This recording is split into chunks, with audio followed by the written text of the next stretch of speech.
This is where the fun begins. But we've seen this movie before. What's Sam Pittman known for? I don't know. Yeah, exactly. Is the Arkansas athletic program cursed? But you never know what the loudest mouth in the fan base and his wild band of misfits are going to say. I have a river of Kool-Aid for basketball. It's time to step inside the Hawg Pen with your hosts, Razorback Zach and Marcus MC Carlton. Oh, boy. Let me talk to you indeed. What's up, everybody? Welcome into another episode of Inside the Hawg Pen. I'm your host, Razorback Zach, from the Central Arkansas Hawg Pen. As you can tell, I am not 100% tonight. This weather's got me. No game face tonight, huh? Yeah, I'm going dork face tonight. Look like a dork fish. I usually don't wear my glasses, though, but the guy to my left, my right, whatever way you're watching, is, of course, my buddy, my co-host, cohort, and glue, professionally proven. That holds the whole damn thing together. Marcus MC Carlton. MC, have you survived the tornado apocalypse? Yeah, man. We were very fortunate here in the Bono Metroplex. Dodged a bullet again. But prayers up for a lot of my people over in Lake City and Monette, Eastern Craighead County, and the very western tip of Mississippi County. If you're familiar with Northeast Arkansas, they were not quite so lucky. But there's a lot of recovery going on over there. I am happy to report that there were 0 fatalities. Yes, and only four injuries out of all that mess that went through there. 150 mile an hour winds. So, you know what? We're going to take that as a blessing from God and go with it. So, hey, I heard that. No, it's pretty quiet down here. Tomorrow may be another story though. But yeah, I'm pulling. So if you see me kind of look away from the screen for a little bit, I'm kind of pulling double duty. I'm on chase mode tonight too, just to make sure that the state's good and everything. But we have a big, huge, ginormous, star-studded show tonight. Not both of us. There's no. But before we do, make sure you tune in tomorrow. 101.1 FM, The Answer. Inside the Hawg Pen goes radio. I'll have the great Dave Ellswick joining me. We're going to talk a little Final Four tournament and some more basketball talk because, let's face it, baseball's in full swing, but we got to put a bow on basketball first. Yep. And make sure you guys call in 501-823-0965 tomorrow morning.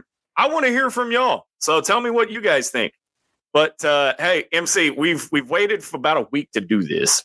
Yeah. And our guest tonight put us in a text chain a few weeks ago with the South Carolina game. Great insight when it comes to Arkansas basketball.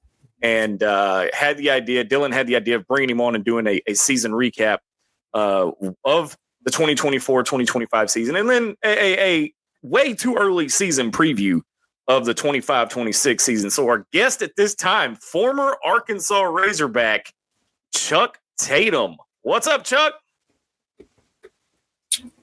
You're muted. What's going on, guys? Welcome in, man. We're glad to have you in here. Glad to be on, guys. I got another hoops guy in here with me now. I'm loving it. Whoa. Hey, you're the self-proclaimed football guy. I hang with you a little bit, but no, football's my bread and butter. Hey, you get 5 minutes a game. You give me your hardest for the 5 minutes, so I'll take it. I mean, every team needs a role player. Wow. And we can't stop there after every play 35 seconds so you can get ready again. So yes. We're live action. One football 0. Yes. There's your mascot. So, Yes. Yes. Chuck, I wanted to start off by asking and MC, if I'm stepping on your toes here, stop. No, you're good. In your opinion, was the season an overachievement than what we thought it would be, an underachievement, or kind of on par? I won't really call it a success or a failure because obviously getting to the Sweet 16 is a huge success. Right. Like, you kind of look at the success of basketball season in a couple different ways. You had to look at the makeup of your team and what the potential of that team was. And you got to weigh that against the competition and the injuries and things like that. But finishing in the Sweet 16 at the end any season can be considered a success for a couple of reasons. One, you gelled at the right time. And I think the way we finished the season up 16 in the game that we ended up losing by 2 with a couple of questionable calls in overtime, I would say that it was a success, but it's also one of those things where we can look at where we could be right now, getting ready to, possibly play tonight. This weekend, or, if we would have had a healthy Thero, would have had a healthy Flan, the potential of where we could be still playing right now, you could kind of ask yourself that question. It could be was it a success? Was it on par? But definitely it was a successful season. It definitely was a successful season with all the circumstances. I'll say that, in my opinion. I would agree, and I saw of course, the immediate reaction is the sky's falling after they lose the game to Texas Tech. Yeah.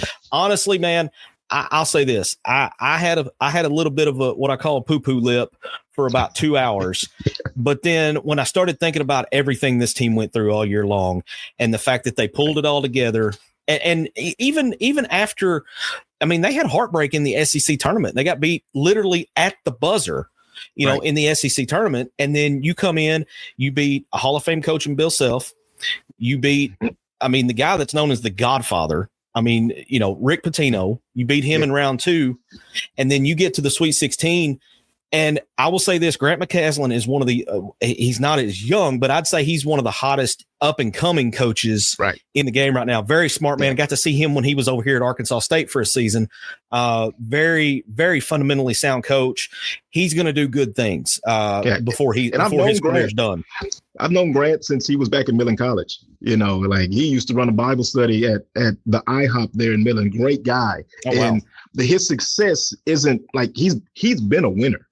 Coach McCaslin has been a winner. And I knew going into that game, even up 16, it's just he's one of those coaches where you always know his guys are going to be ready for full 40 minutes. So, kind of.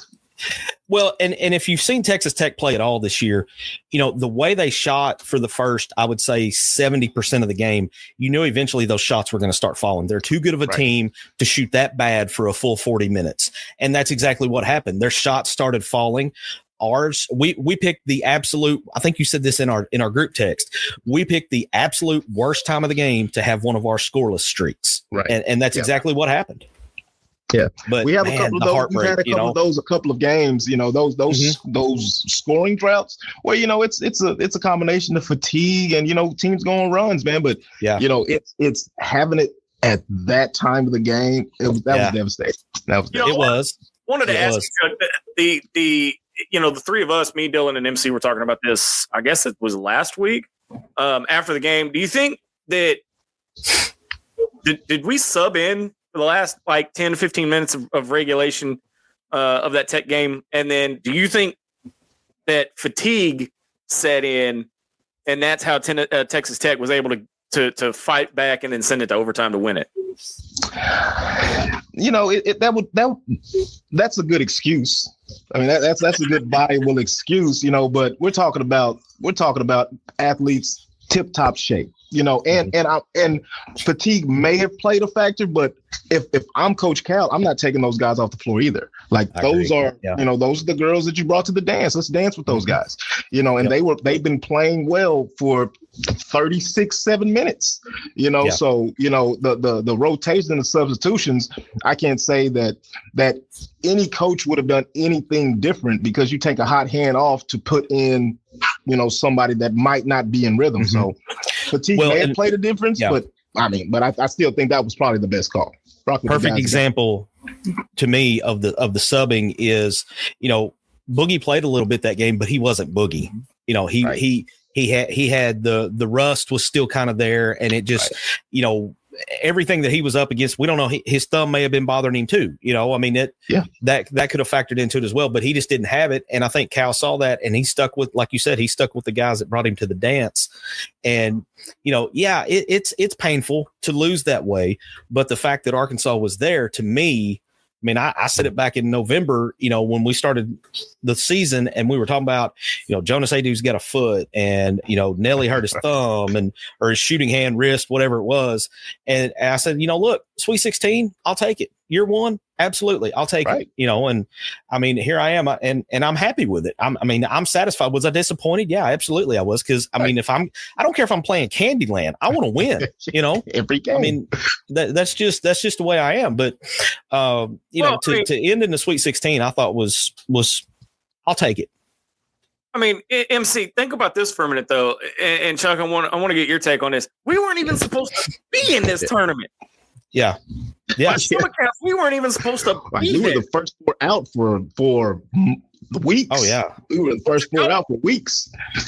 And for Dylan, who is listening right now, I never put it down. I never said Coach Cal was washed. I've been a critic of his. I've been a very big critic of his early on. But I will admit, I'm one of the ones that threw us in the coffin and forgot the nails. Yeah. I mean, when you start 0-5 the way we did, you really don't have much of a choice. But to go 0-5 and end in the Sweet 16, how can you not say that Cal knows what he's doing with that group of guys? Totally agree. And the entire staff. I mean, you got to give credit to Kenny Payne, Chin Coleman, and there's one more that I'm forgetting, and I can't remember his name, but the whole staff, the way that they were able to just keep these guys believing. I mean, to me, that says a lot because, I mean, Chuck, I'm sure at some point in your career, you've had a situation like that where it just seems like everything you do, the result is one step worse than the previous result. It's just like you can't get anything to go right. I know I've been there. Right. And when you start doubting everything, I mean, you doubt yourself, you doubt your teammates, you doubt your coach, you doubt everything about it. And the fact that he can keep them bought in and keep them believing, and then to follow that up, they go to Rupp, get a big win. And I kind of feel like that started turning things around. And then, the Missouri game at home, when you had the legends come in from the 90 team and you had, the pregame speech or the practice speech that we all saw from Daryl Hawkins. Hey, man, I'll tell you, I am short and fat and 47 years old, but Hawg had me ready to run through the wall, man. Right. I mean, but what he said was true. When you get to the point where you're playing for each other, you're going to get everything you want. And I feel like that Hawg was kind of laying it out for him. And that's exactly what happened, because when they all went 100% and bought in to playing for each other, that's when good things started to happen. Right. And MC got you guys managing the ebbs and flows emotionally during seasons is what separates great coaches. Like Absolutely. The talent is there. You have to get that talent to meld together. And you're dealing with very temperamental. They're kids. Like we're talking about 18 through 22 year olds, and you're getting them with the emergence of the portal. Most of these guys are first year guys. They're learning how to play in a new system with new guys with different personalities, and sometimes it takes longer than we'd like for that to gel. Sure. And it took 5 losses in the SEC for that to gel, but it did. And I think that's a testament to Coach Cal, because without that we could have went. I mean, we could have went 4 and 12. Yeah. That we could have been LSU basically, right? But he kept coaching. The guys kept fighting, and they pulled themselves out of the hole, and eventually, and we end up in the Sweet 16. So hat off to Cal. Chuck, one of the things in MC, you chimed on those too a couple of times. We almost thought that there towards the middle of the season that some of the players were going rogue because they knew there was nobody on the bench to sub them out. Do you think that's a possibility that happened, and that had to happen to get them to come together? Like everybody on every Division I basketball team is an alpha male. Like everybody is the guy. So I think it was more of of individuals attempting to put the team on their back, attempting to do the work for their teammates. And when you have other guys, like that could have ended drastically, because like I'm saying, every guy's an alpha male, but they fought together. And having your top 2-3 players out for multiple games and still continuing to compete. Because even in the 5 games we lost at the beginning of the conference, those weren't blowouts. Like, we were in those games, so every one of them. And once everybody gets back, and things start working and guys start figuring things out. I think Adu had the best couple of games of the season at the end of the year, and if he doesn't have the confidence from his teammates, he doesn't continue to be aggressive offensively. So the team got stronger. I think the talent was already there. The team chemistry got better, and they got stronger as a unit. And that's what got us where we were. I really hate that the healthy Jonas Adu we got was only for 3, maybe 4 games. I mean, because if he's healthy the entire season, you're going to see more games like what you saw of him towards the very end of the year. Most likely, all things considered, when anything can happen, but you got to say the odds are in your favor that you're going to get a double from him every night. Easy. He was second team, third team all SEC when he was at Tennessee. He comes in with a lot of hype, and then he has the foot surgery. And it just, a lot of people who haven't played the game don't understand that not only is there the physical aspect of getting over an injury, but the mental aspect is probably bigger than the physical, because you can do rehab on the physical, and you can have a doctor look at it and say you're cleared. But the fact of you trying to relearn to trust that foot, to trust that ankle, to trust that knee, that's a big deal. Well, go ahead, Chuck. I'm sorry, man. Oh no, just me dealing with my injury, busting the knee, the spring of my junior years. Yeah, I got cleared. But for 6 months after I got cleared, I didn't have the confidence in it. And when you're playing at such a high level, and for these kids, every minute on the floor is valuable to where they want their careers to end up. You have a tendency to push yourself maybe before you're ready, but I think that was a good thing for Adu, because I think if he wouldn't have pushed himself, I think if there wouldn't have been the injuries, he might not have pushed himself the way that he did to get back. But the fact that he did, it shows a lot of heart on his concern, because I know how hard it is to deal with that mental, but it's exactly what the team needed. It's exactly what the guys needed to see. Well, we even saw it with Adu Thiero when he played for the few minutes. There was one point where he drove to the basket and had to lay it up, but at 100%, that would have been a dunk, and it almost looked like he didn't trust, going up for it and landing on that knee. Right. Yeah. Yeah. That was when I knew, okay, he might be 70%, because we've seen that exact play. We've seen it from him earlier in the year. And that was one that was always a big momentum changer, because he either dunked it, got fouled, or dunked it and got fouled, right. And when he went in and just kind of finger rolled it up, you could tell, if you had seen him play any at all, you could tell, okay, he's not right. Yeah. But I understand all sides of it of wanting to get him in the game, because you have to prepare for Arkansas differently when Thero's on the floor than you do when he's not, because he's such a force. Yes, absolutely. He's the one that's got those little stars by his number when you're going up the report. So, hey, I got a comment here I got to throw in from Sam Jones, and he said Chuck Tatum played in that Jefferson Pilot Sports in the AI Answer Reeboks era. I did. Sports, man. Absolutely did. Yeah, with the first shoes that ever had zippers. Yeah, yeah. I had a pair. That's going back a little bit. Oh man, man. As we continue to kind of talk through this season, let's look ahead for just a minute to next season. If you had to pick out, let's say, 2 guys that you absolutely want to see come back to kind of be the foundation for next year, what 2 guys would you pick? Flan, Thiero, and Wagner. Easy. Okay. Easy. For the simple fact that I think we were playing our best basketball. Mm-hmm. They were playing their best basketball at different times because they were injured at different times. Right. I would like to see them healthy together within rhythm with Wagner at the 1. Like, I would love to see him be able to get into the paint and have people have to close out to Flan, because you're going to have to close the gap at the basket some kind of way. And if you're closing off Flan, that gives us a different dynamic from the outside if he's healthy with the way that he can shoot the ball. And that leaves Thiero wide open on the backside. Wide open on the backside to do what he wants to do on the defensive rebounds. He's so valuable because you don't ever have to run plays for him.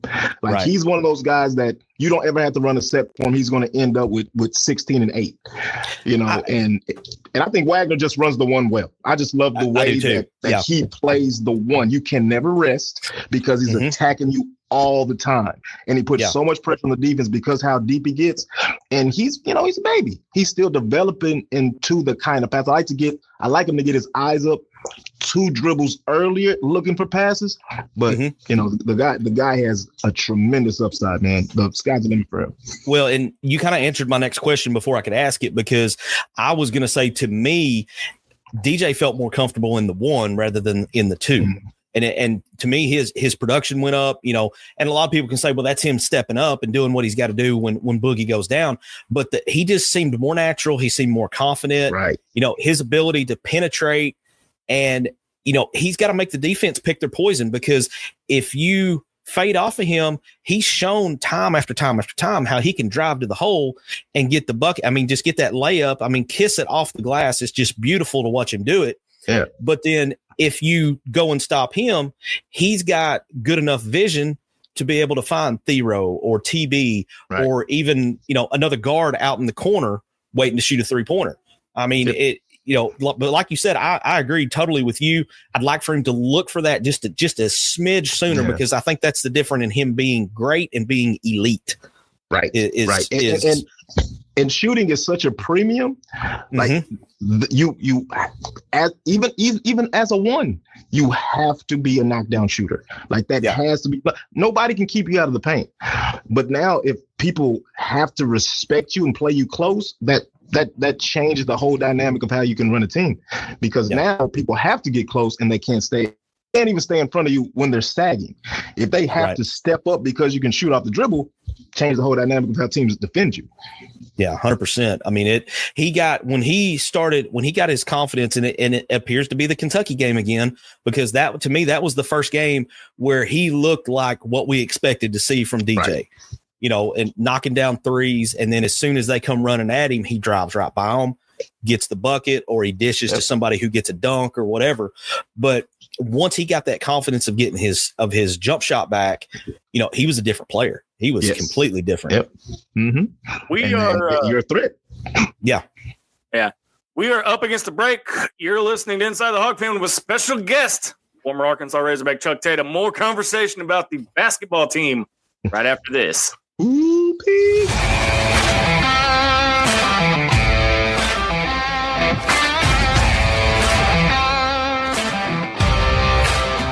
Mix Design is your one-stop shop for custom clothing with a personal touch.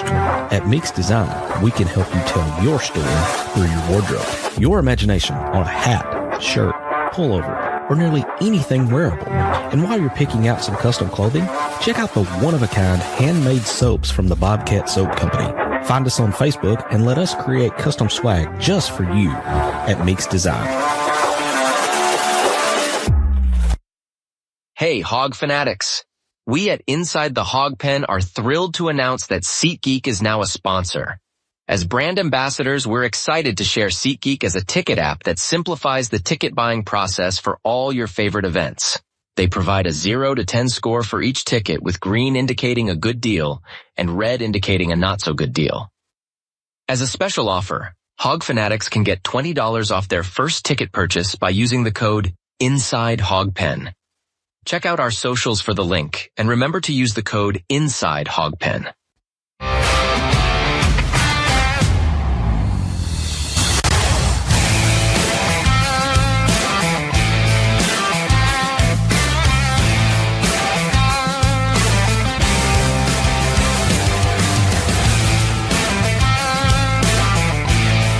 It's time to step back inside the Hawg Pen to the Mix Design Studios.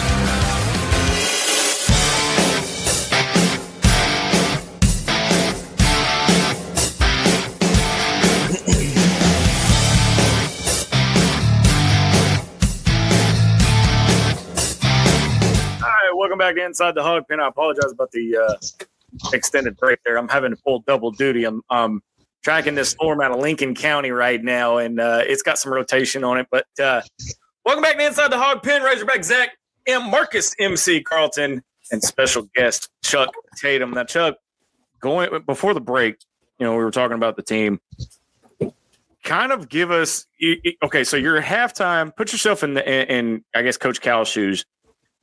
What's your halftime speech to the team going into that, knowing that they're up, knowing that they're in a battle?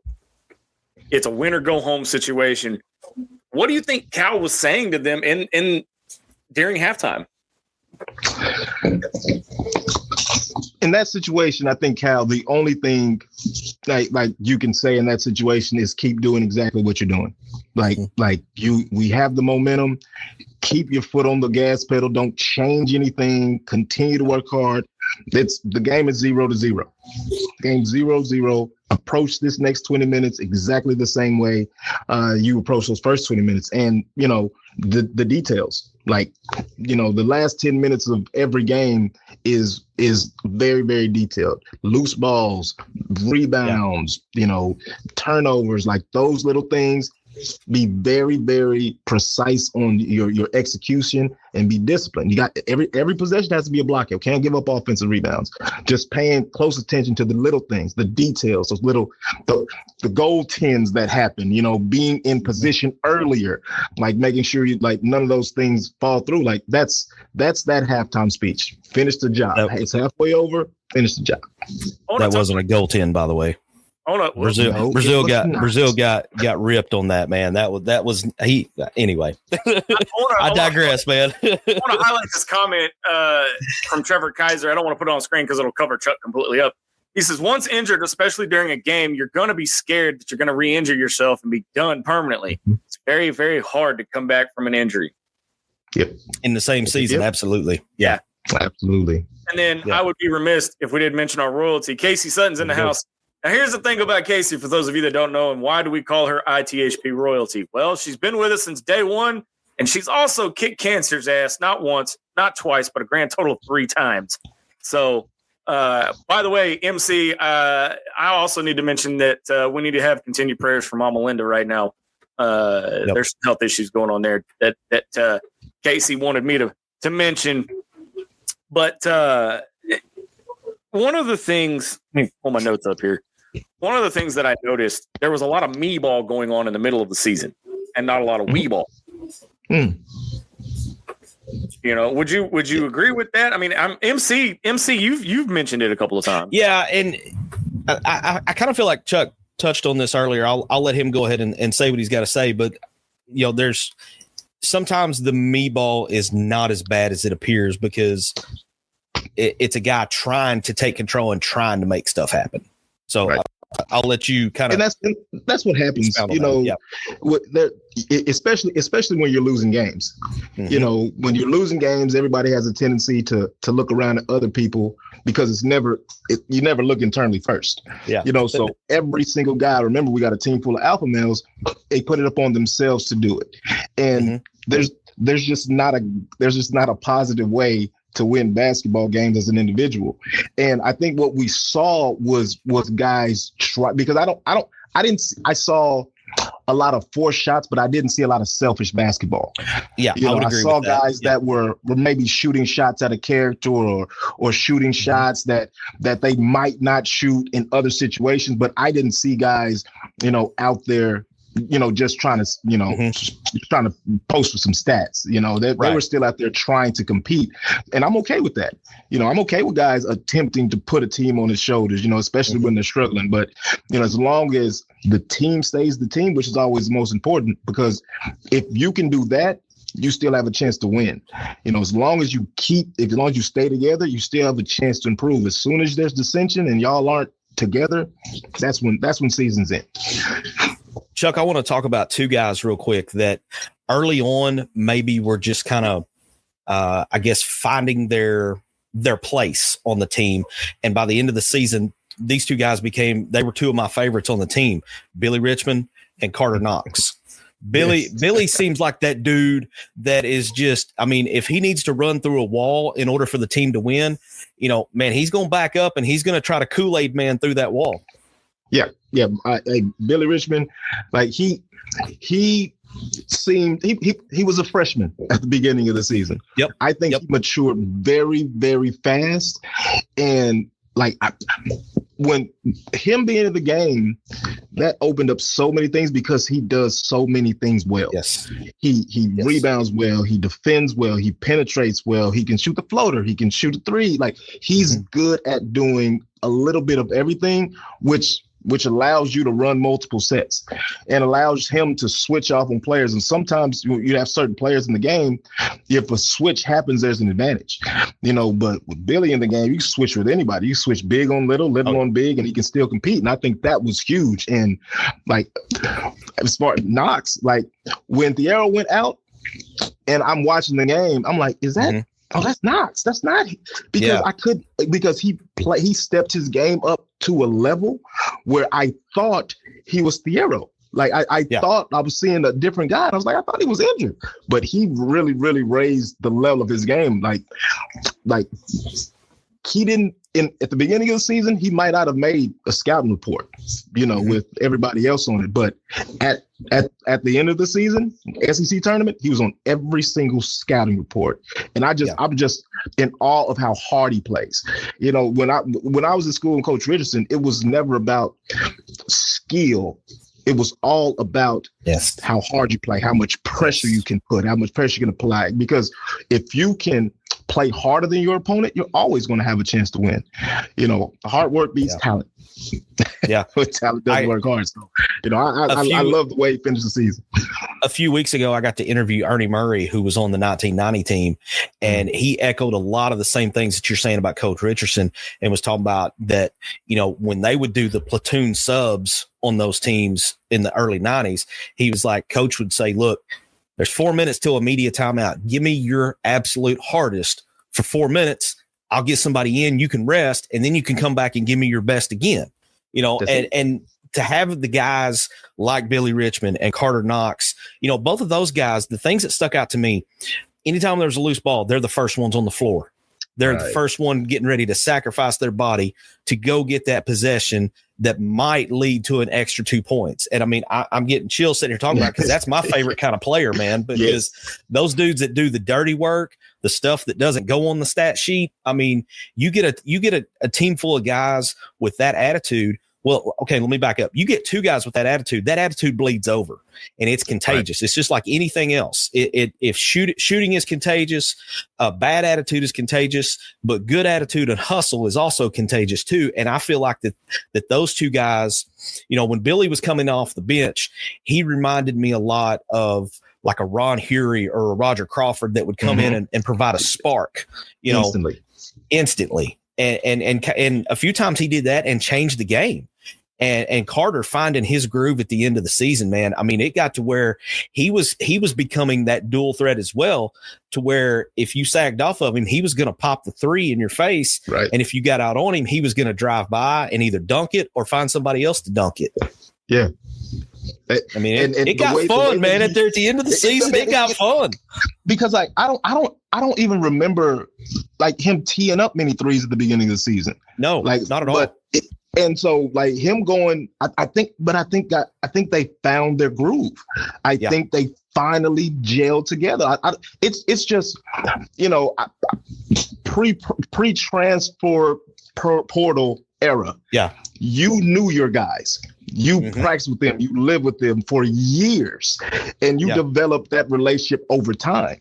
You know, you get these guys, y'all are showing up in August, and y'all have seen each other. Y'all on the same, you know, AAU circuits and things like that. You follow careers, but you've never played on the same team with these guys. And remember, everybody's an alpha male. Everybody is entering. They got to make room in the locker room for all the egos that come with this level of basketball. And sometimes it takes a little while for that to happen. But I think that what happened with Billy and what happened with Knox is those guys, the way they played the game, you're exactly right, MC, it became contagious. Like the SEC tournament game, the last couple of games getting in, with the exception of the South Carolina game, we played so much harder than our opponents. Yes. It was like we beat them on the glass. We turned them over. Like we got to every loose ball. We were deflections. Those things weren't present at the beginning of the season, and that's what I think turned the tables for us. Beautiful to see. Oh, it was. I mean, if you're a junkie like I am, man, that's the kind of stuff that you just sit there and like I said, I'm getting chills, thinking about it, because when you start getting guys to do that kind of thing and not have to think about it, like it's their reflex to dive after the loose ball or to jump out of bounds to try to save the ball. When that becomes reflex, you're going to win a lot of ball games. Yes, sir. And you can even see it in their body language, man. Like when teams go on runs, like there was no soaking and hanging of the head. Those guys were, it was a fight. Like you hit me, I hit back. And that's what you want to see from those guys, man, because it's so easy for when teams go on runs for your confidence to wane. But I never saw a lack of confidence, a lack of effort going into the SEC tournament and in the tournament. And that made me really proud. Because, starting 0-5 in SEC, it would have been easy for those guys to be like, well, we did enough, but they kept fighting every minute. Good job. Zach, I'm kind of dominating the conversation here, but you just jump in whenever, man. You're muted, buddy. Sorry about that. One of the things that I'm, and you're dominant, you're doing just fine, MC. I'm having to pull double duty, so not going to hear any complaints out of me. One of the things that I noticed, Chuck, was the Big Z had a game where he just kept jacking threes up and kept missing and kept missing and kept missing. I think it's Auburn, Yeah, it was Auburn. Why not? Why didn't somebody stop him? Why in the hell didn't somebody stop him? Because Zach, shooters shoot, man. Like, yes. We like if it doesn't matter if I miss 10 in a row and I'm open for the 11th one, shoot. You do. That's just what we do. There's for somebody that doesn't, for somebody who eats, sleeps, and breathes football like MC does basketball, wouldn't that have an impact on your mentality going into continue on in the game? The further the game goes, the more you miss. If Tom Brady's your quarterback, I don't know how you feel about Tom Brady, but if he's your quarterback, you're still going to throw the ball if he throws 3 interceptions. Like if Tom Brady is under center, you let him throw it. Yeah. But my quarterback's Dak Prescott, but we're not going to go there. You might would have handed off. Yeah. If you got Dak back there, you might as well just hand it off. So I don't even trust our running back right now. So who is he? Who is he? Well, he was Ezekiel Elliott. I think there's a transfer portal that we just got to wait until football season to see who we get. See who you mentioned the transfer portal. One of the things that I noticed too that happened last year. Again, all things considered, we all know how last year was. You don't see a lot of transfer talk right now out of the basketball team. You see a lot of guys committing, but to me, that's a good sign that nobody's Big Z, but. I've heard that he's in the portal, then he's back, then he's out of the portal. But for the most part, you're not hearing a lot of portal talk from the basketball team. Yeah, that has to be a testament to that locker room. The guys that are in that locker room, they bonded together. They want to play together. Coach Cal has created an environment that they want to be a part of. Because there was things running on the bottom line about the portal. Like every day since the teams would get eliminated from the tournament. And I hadn't seen anything much. And what I assume is that everybody's looking. That everybody's looking. And that's fine. That it's your right to look. But the fact that nobody's pulled the trigger, that's very, very positive to me. And if that is the case, if we're going to get everybody back, you can 100% give Cal the credit for creating the environment that kids want to be a part of. And of course, there's nothing like playing in Fayetteville. There's nothing like our fans, man. Like you talking about love. You talking about love. Come to an Arkansas game at Bud Walton. You'll feel love. Hey, there you go. Ooh, you give me them chills, Chuck. I know, right? I'm gonna go Hulk Hogan here in a minute and rip his shirt off. Like whoa, nobody wants to see that. Nothing like it. There's nothing like it. I don't. Everywhere, Rupp, all these places. There's nothing like Bud Walton. We've got our executive producer here by phone. He's still doing the D-Mad. work. D-Mad, you with us? Maybe got swept up on those tornadoes. Yeah, he might have, man. he's in Kansas now. Yeah. I think we got him there. D-Mad, are you there, buddy? Can you hear me? Barely. Okay. Well, I'll let you ask the question since you barely can hear me. He's wanting to know, did in regards to that South Carolina game, did South Carolina just have our number that game, or did we have just an off game and completely? I mean, they kind of run the same. I mean, I watched some South Carolina games, but they run a bad team. Like they got some bad breaks. They've had some injuries, but I think we might have been looking past South Carolina a little bit. I think so. Like I did not see the effort that we played with throughout that second part of the season in that particular game. When we were texting, I was like, where's the energy?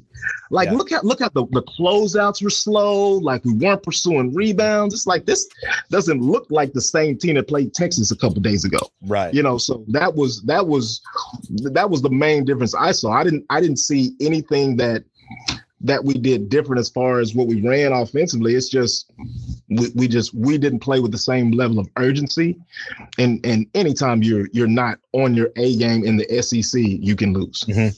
Well, and you touched on this, but I had watched several South Carolina games earlier in the year, and they were in almost every game. I mean, every game at the last media timeout, it was a maybe 4 or 5 point game, one way or the other, and then they would end up losing a close one. They might be up 4 at the under 4 timeout, and then they would end up losing the game by 6. And it was because either Pringle fouled out or, one of their other main guys would foul out, and their bench players that they brought in there was just enough difference in their caliber of talent that they were a bad matchup for whoever they were guarding. And, Kentucky, they played Kentucky tough. They played, there was somebody else, maybe Alabama. Is either Alabama or Auburn. They played one of those really close because it was in Columbia. And Chuck, you played in Columbia. That's not an easy place to play either. No, I mean, it's not. They're always competitive down there. Like those guys, like South Carolina's always played with a lot of pride. They've always played well, and they got some guys on that team, man. They have some guys on that team, and I think that they're working with a really good nucleus. So if they put some people around them via recruiting or portal, like they can be a scary team. Like they could be one of those teams because you already see that they can compete, and they never quit. All they need is a few pieces. So South Carolina is one of those teams that you got to pay attention to. Vanderbilt too. So I got you brought up the portal. I want to touch on this, and then I see D-Mad's in here with us now. I'm going to tag out and let him tag in. But if let's say you're in the position of Chin Coleman or Kenny Payne or one of the assistants, and you're looking at the portal, what's the one piece that you're trying to pull out of the portal for this team next year? Shooting. Okay. Shooting. We need shooting at the 2, 3. We need not replacing what we have, but if we can get players that specialize in perimeter shooting, that changes.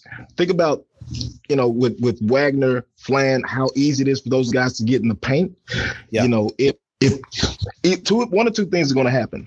Either they're going to stay with the shooters and you don't have to worry about rotation on defense, or they're going to come and we got nice pitches. I think we had a lot of opportunities because we're an attacking team, so we're getting in the paint, we're making the pitch, and we're attacking the closeout.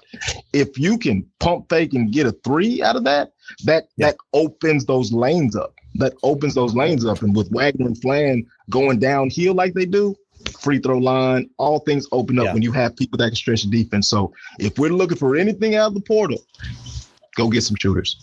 See, mine and mine goes back to shooting, but I had a little different pick if I'm on the assistant, and maybe this is just the old school in me coming out, but I'm going and I'm looking for a nasty 6'9", 250, 264 or 5 guy. And the reason I'm going for that, I mean, think about Broom at Auburn. Okay. That's kind of the mold of a player that I'm wanting to go to find, like those just grow on trees. But my thought process was that if you have a guy in the post that is going to draw double teams almost every possession, then you're still going to get wide open shots outside, because when he draws the double team, if he's got good hands and good vision, he can kick to one wing or the other and have either Wagner or Boogie there, and they're going to have a little more time to set their feet and get their hands set right on the shot, rather than, having somebody right up in their face. They can still shoot that way, but chances are, if you got a wide open look, your chances are better that you're going to hit it. But I mean, I don't think there's a wrong answer. I love the fact, if you could get a Pat Bradley or a Rodney Clark, or, somebody that is just known as a deadly assassin from three, like, if you see them and they get it open, it's like, okay, well, let's just go to the other end, because he's not missing this, Yeah. Like if you can get a Broom, if you can find a big, powerful, big, the game has evolved a little bit. Yes. And when I look at bigs, if you're not a perimeter threat also, you're kind of in the way. Yeah. And I'm thinking about the makeup of our team now with all the middle penetration we have. Like if we could we need Z with a post game. We need Z to gain like 60 pounds and work on his Kareem Abdul-Jabbar sky hook. If we can get that to where we can feed it to him, but he can also pull the big away from the paint. I thought that was a huge move that we made in the tournament. I forget who we were playing, but when Z came into the game, it totally changed the way that they were defending us, because now Z is picking and popping, not picking and rolling. There's no more drop defense, and it opened up lanes, and it was layup after layup after layup. So if we have that dynamic, it's going to have to be really, really effective for it to work in concert what we already have going. So, I love bigs, but we don't have bruisers like we did in the 90s when I played.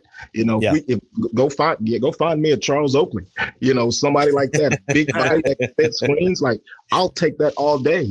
But if you're not an effective scorer in the paint, and you can't stretch you limit our options is what we can do offensively.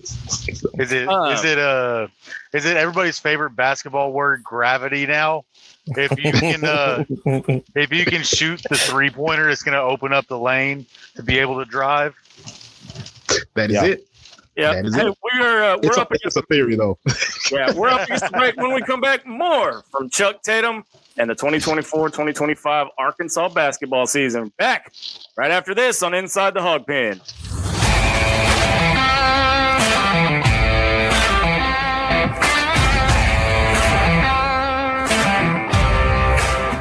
Mix Design is your one-stop shop for custom clothing with a personal touch.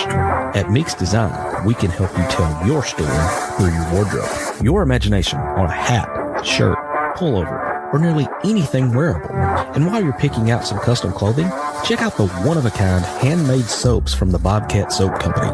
Find us on Facebook and let us create custom swag just for you at Mix Design.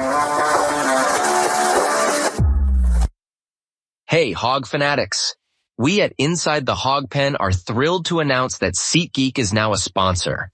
As brand ambassadors, we're excited to share SeatGeek as a ticket app that simplifies the ticket buying process for all your favorite events. They provide a 0 to 10 score for each ticket, with green indicating a good deal and red indicating a not so good deal. As a special offer, Hawg Fanatics can get $20 off their first ticket purchase by using the code Inside Hawg Pen. Check out our socials for the link, and remember to use the code Inside Hawg Pen.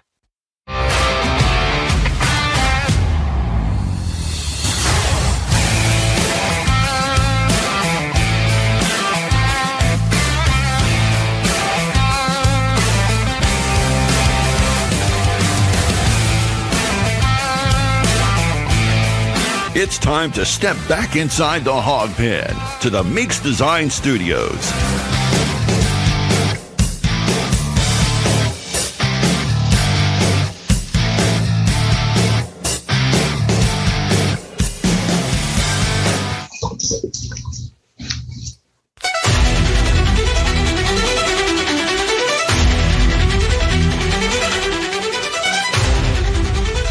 Let me talk to you.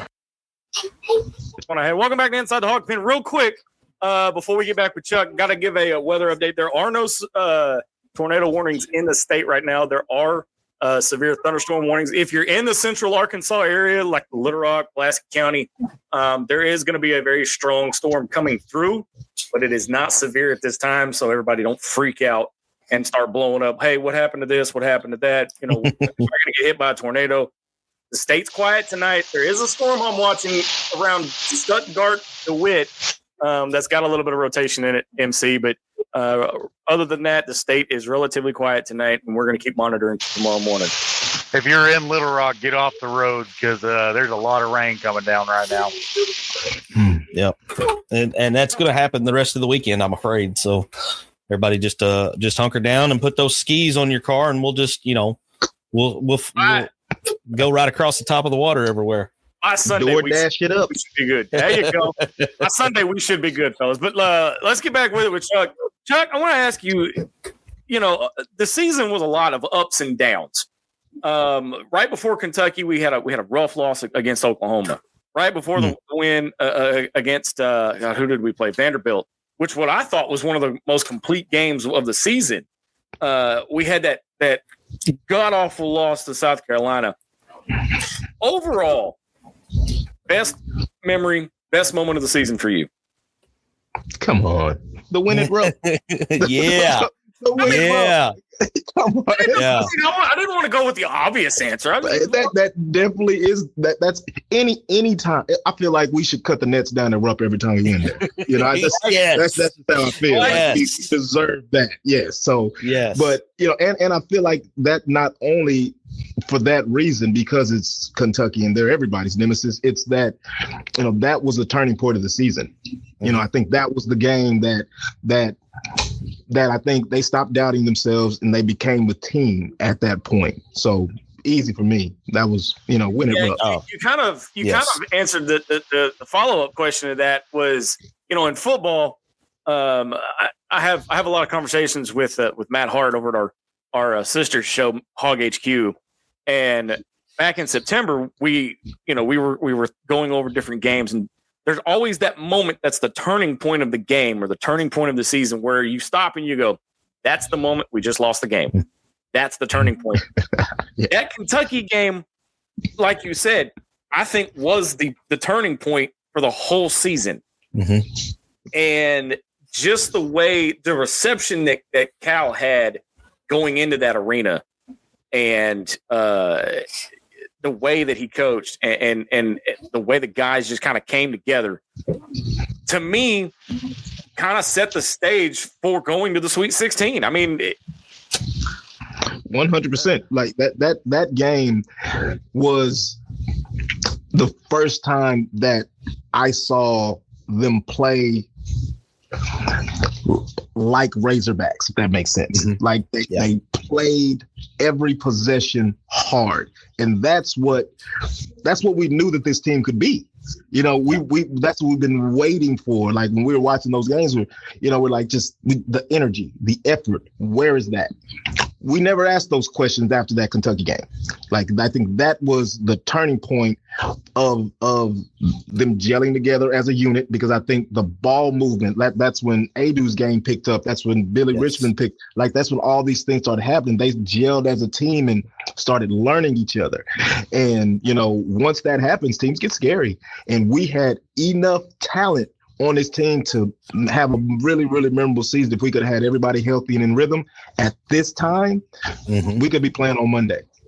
Yeah, I have absolutely no doubt about that, because for the first time, probably since that Kansas exhibition game at the beginning of the season, we saw guys, hitting their stride, so to speak, and doing things that we had not seen the majority of the year, like you were talking about. And it was, it was so much fun. And I'll tell you, inside that game, my favorite moment was when the cameraman cut to the stands with 4 minutes left, and you see all them little Kentucky fans doing their fire drill. They couldn't get out of Rebel Arena. Standing ovation. Yeah. Hey, Chuck, I don't know if you got to catch. I don't know if you're on social media or anything, but we about got 7 kids, man. I don't have time. Well, I'm sure one of those 7 kids were letting you know about social media when all the big blue crybabies up there were crying and crying for the past 8 months about why Cal was trash, and we were taking their trash off his hands. Yeah. And then we go into their house on prime time and show them what the trash is really about. It's beautiful. Casey, one of our ITHP royalty wants to know, how do you see us next year? That's where I was headed next. Yep. Hey, I think I think Cal is everything he's cracked up to be. I think Cal does a great job of recruiting. I think he does a great job of creating the environment that kids want to be in. And when you have those two things, you have a chance to do something special. And I think we already have enough of the nucleus. And we're talking about the SEC. So if you can be highly competitive in the SEC, we're talking national championship. So I think with everything we have now, if we can keep the nucleus together, everybody healthy in rhythm, add some shootings and maybe a bruiser, let's cut down some nets in April next year, man. And maybe next year it'll be somebody else's turn to fight this injury bug all year besides Arkansas. I think just to add on to that, one thing that we're never going to have to worry about with Coach Calipari at the helm is being out talented. Like, there's a lot of problems with X's and O's, like in the past years, but we're never going to have a problem with being just severely out talented. Right. And today's game is all about the Jimmies and Joes. Might not be about the X's and O's, but just about the Jimmies and Joes. So getting kids in there, and I mean, we're seeing with the commitments and stuff that's happening now, we're always going to have 5-star talent on the floor in Fayetteville. Well, I mean, look no further than the McDonald's All-American game earlier this week. You had 2 of the top guards in that game, both coming to Arkansas next year. Now, they were on opposite teams, which I was kind of hoping to see them on the same team so we could get a little idea of what they're like playing together. But you got Malik Thomas. Malik Thomas and Darius Acuff Jr., both of those guys had good games. And you have a third that's taking us very seriously too. Mm-hmm. Yep. There's a third guy that those 2 were very strategic in how they handled practices and stuff, trying to get this third cat to come on board. And man, if they bring him in, if you got 3 Burger Boys coming in on top of what we think is coming back, ooh, man. I mean, Hey, Chuck, I was telling these 2 guys that's in here with me, I was like, hey, you boys are getting a sample, just like a little appetizer of what the 90s was like. Yep. Because 90s hog ball was just different, man. I was a teenager, but it was just different because you rolled in, you expected to win everywhere you went. Yeah. I mean, that's just how it was. Well, but the crazy thing about like playing in that era, man, that's the only time I ever remember in my whole playing career that we never scouted other teams. It didn't matter. Mm-hmm. You're not going to get to run an offense against us. Exactly. What are you talking about? We don't care what you're running. Yeah. You can't run an offense with somebody in your pocket the whole game. We never scouted anybody else. And we knew that teams were practicing with 8 players to simulate what we were doing. So it wasn't like we always knew because of the way we played, we were going to have a chance to win every single game because nobody played like us. And the team, with the players that we have coming in, like talent on the floor, is a premium. But what I saw at the end of this year gave me a really profound respect for Cal, because every other program, they would have quit. They would have quit 0-5. They would not have rallied and ended up in the Sweet 16, man. And you give your credit to the players, but you gotta tip your hat to Cal. I gotta throw this at you while you're talking about Cal and what he's been able to do. How important is it when you see Coach Cal at these practices and at these games and stuff, bringing Coach Richardson in to the mix and bringing Coach Richardson's name, because the newer generation of fans, they've heard the name, but they don't understand. They don't understand what Coach Richardson was. I mean, you played for the man. Talk about how important that is to guys like you to see him getting his respect. And it's beautiful to see, Cal's respect for the legacy that he built, for the reputation that he, provided to Arkansas basketball. It's, you want your program to be yours, but I think that it was beautiful. I love the way that he embraced not what he wanted to make Arkansas, but what Arkansas is and was, and having him along. And you forget that, for me, it wasn't that long ago when Arkansas was powerhouse, it wasn't, right. I'm a little older, but you can't go somewhere without knowing where you came from. And these kids that are signing on for Cal to play for Cal at Arkansas, I think it's important to know that you're not just coming to any school to play basketball. You're coming to a school with the rich basketball tradition of winning championships. Like, we played good basketball here, just like they do at Kentucky, just like they do at Duke.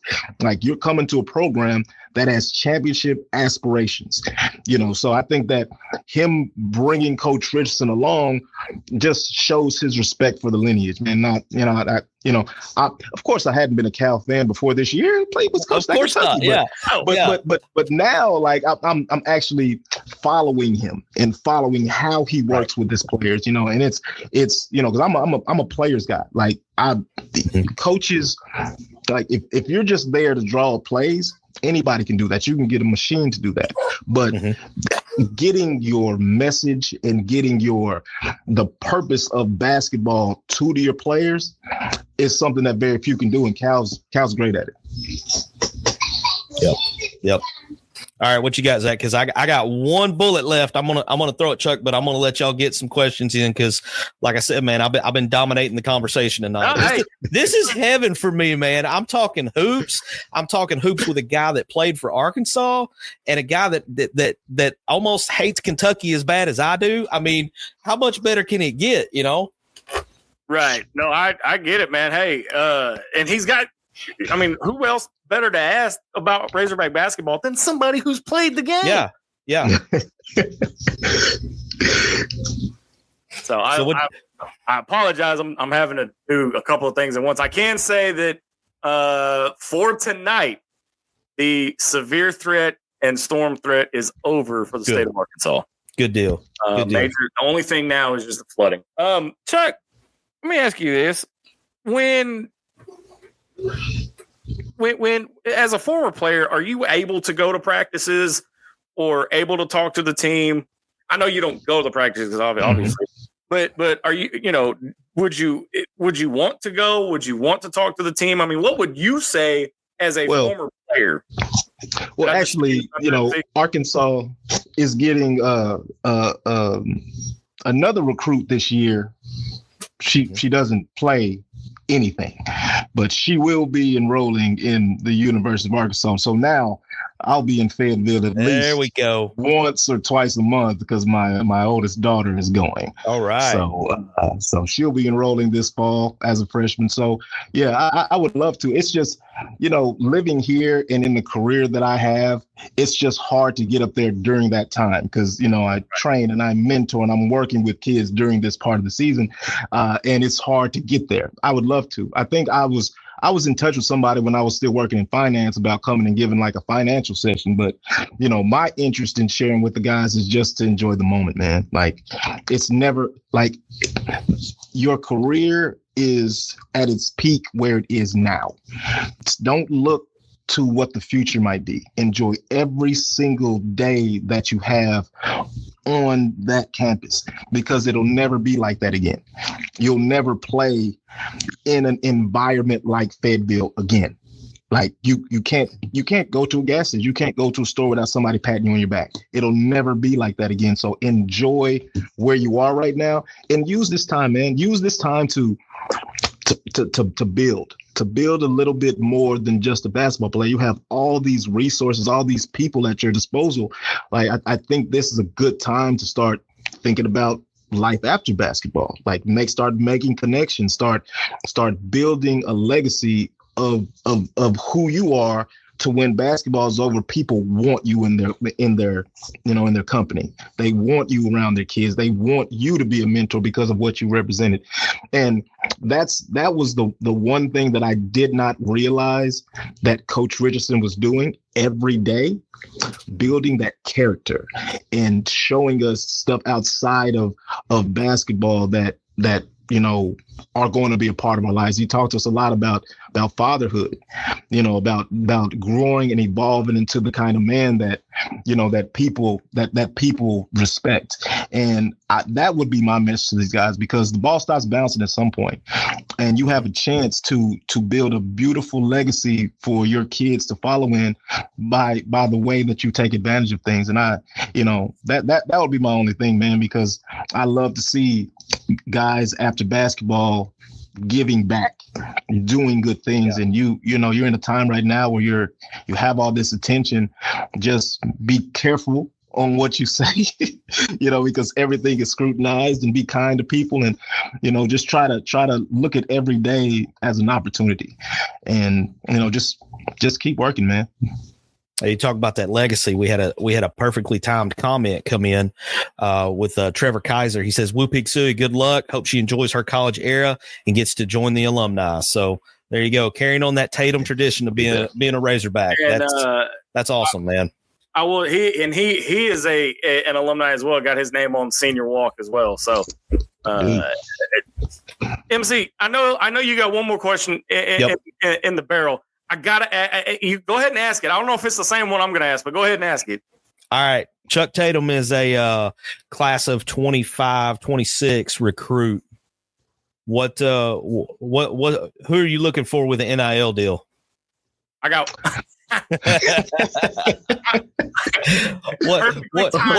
what's gonna speak to Chuck when you get these offers coming in? What's gonna be the one that speaks to you? Well, it has to be something close to my heart, and it has to be something fun, and it has to be something for everybody to enjoy. And who doesn't like Skittles? Yeah, there you go, baby. Yes. It's the rainbow, man. Come on. If you're listening, Skittles, I'm a baby. Yeah, there you go. There you go. I'm glad T-Man got back in here for that, because that was perfectly timed to ask that as soon as you said it. He came back. So, all right, Dylan. Yeah. Dylan, now that you're in here, you got to tell the backstory here for the people that don't know the backstory with Chuck and the Skittles. Okay, I can do that. I can do that while walking through Kroger. So the backstory, is, as a little 10-year-old, not even 10-year-old, 6-year-old kid, we go to the basketball game during the middle of the year, and, get up by about 20, and this place starts looking like rough at about the 4-minute mark. And, just is a different time. You could just walk down and sit right behind the players. Yeah. And, that's what me and my 3 brothers did with all of our snacks in hand and everything. Well, you got one shiny head turn around and look at you and say, hey, man, can I get some Skittles? And I'm just sitting there just like kind of frozen, like, is this man talking to me? Just frozen. I'm serious too. I really do want something. I'm 100% serious. And I just freeze there just staring at him. I want to know his viewpoint on this, because you see a little kid just staring back at you, just frozen. What do you think on that show? Well, at first I was thinking you were kind of selfish, Dylan. I mean, you didn't give me like I'm famished here, man. I'm sitting and I'm begging you for some. I know these aren't your seats. You know, you're going to give me some Skittles or not, but I do. You were a nice kid. You had a nice smile. You did turn off a red though. Okay, but I gotta ask. Listen, I didn't tell the feds. That was not me. I gotta ask, brother. How mad was Coach Richardson? No, that was Coach Heath, wasn't it? It was Coach. It was Stan. It was Stan. Yeah. Oh yeah.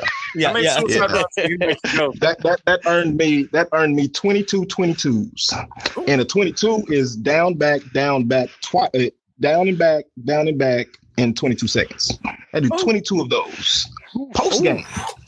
Post game. It's not even back the next day. This Yeah. I was a Nolan Richardson Razorback. That was no problem. I mean, it running. Yeah.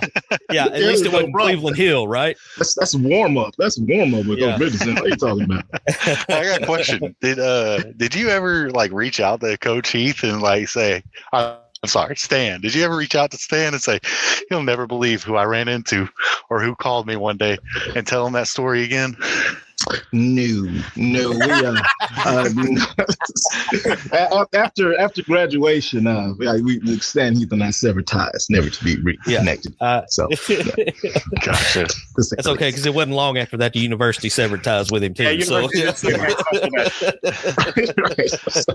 Thank you. There's a second half of that story we didn't get to as well.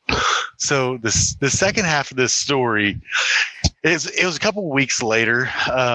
Me and my brother are at a basketball tournament, and who should walk in but Stan Heath? His son's in the tournament as well. And my brother, being the Razorback fan he is, walks up to him and says, "Hey, Coach Heath."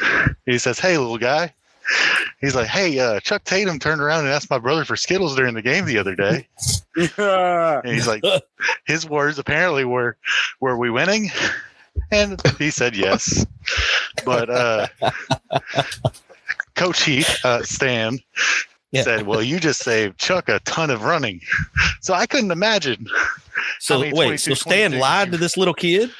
Yeah, because he didn't save Chuck any running. Sounds like he had a bunch of running. It could have been worse. It could have been worse. I mean, it was one of those, like, so at post game, like, we're all in the locker room, and one of the managers brings out my practice gear. It's like, oh Lord. Oh, and so you know, Coach he's a professional condescender. It's a different world. That one from now. So it was like, "Coach, what's up with this? Hey, you can take those in your candy." Wow. All right. Now, I don't have no excuse. Like, I can't act like I didn't do it. I can't act like it's not a big deal. That was literally during the game. So it's like, okay, well, let's get it over with so I can go to wherever athletes go after the game on Saturday nights. There you go. It definitely wasn't Dixon Street, was it? No, home. He went home and ate some more Skittles. What are you talking about? Right. I mean, but I was in bed by 2:30. I think my brother owes you some Skittles after that. I think the buck got passed from me to him. Oh man, man, 45 now. I had to give up all that stuff, man. I can't eat Skittles anymore. Come on. I know the feeling, man. I know the feeling. Yeah. Look at my pantry, and it's nothing but kid stuff and bran. Like, I like, wish you can either have Fruit Loops or Post or like the cornflakes. Like, you know, whenever I called you, Chuck, I really wish these two could have been on the phone for that conversation because I was talking to Chuck, and he's like, "Yes, this is Charles." I was like, "Hey, this is Dylan from Inside the Hawg Pen. How are you doing?" And just like, "Hey, how you doing?" And it's so professional. And at the very end, I was like, "Hey, by the way, before I get off here, I got one more question for you. It's more of a personal." He's like, "Okay." And so I asked him, I was like, "Do you remember a kid asking you for Skittles during one of your basketball games?" He's like, "How do you know that?" I was that kid. You a spy for Coach Heath? By happenstance, do you remember this? How do you know? That was me. I'm sorry. Yeah, these two like to point out that when I start talking about 90s hog ball, they start pointing out, yeah, I wasn't around for that. I'm just like, oh, just dig that knife a little deeper into my chest. You know? Hey, So, I was 6. You said Ernie Murray, and I said who? Not because. yeah. Not because I told him besides, I wasn't alive. I'm sitting over here. I'm stoked because I'm You interviewing missed some somebody. good stuff, Dylan. You missed some It good was stuff. the young Yeah. buck group. But hey, MC. Now wait a minute. I was 6 when Thurman hit the shot to win the title. All right. I remember 6. the We'll be 90s. right back. I remember Chuck, the 90s. I mean, come on, man. They killing us here with this. They're I'm killing us. telling you, I thought I felt old. Now I'm talking about I wasn't even born in the 90s. Like you missed Yeah. Jordan and everything, man. Like Yeah, I missed a remember lot of Jordan. big sports moments. yeah. Oh, yeah. I remember Jordan, the Dream Team. I remember all that. I'm not. I'll be 40 in about 18 months. So Congratulations. yeah, no, I'm not looking forward to it. Yeah. Come over on the other side of the hill with Hey, us don't grown worry. ass men Like, now. when- You know? after you pass 40, they automatically make you 50. Like automatically. I'm like, I'm 45. Why are we talking about when I'm 50? Like, you need to know, my wife, you need to know you need to go get checked when you're 50. My daughter's 16 and she likes to call me vintage. Yes. Trust me, I Yeah, get it. something like that.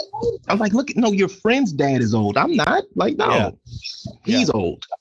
Yep. I know the feeling, man. I have the same discussion. Oh man. I got 2 boys still living at home that 10 and 6, and my 6-year-old was asking me the other day. He's like, "Do you have TV growing up?" I'm like, "Son," I said, "I'm 47. I'm not 147. You know, I mean, I asked that. My dad's we're not gonna talk about how old he is, but I ask him all the time. He was like, when I was in high school, I said, "What? They chisel it in stone?" Flintstones. Yeah, Yeah. Y'all All should right, have so the rims attached to the wall. yeah. Peach got the peach baskets up there. You know. Yeah.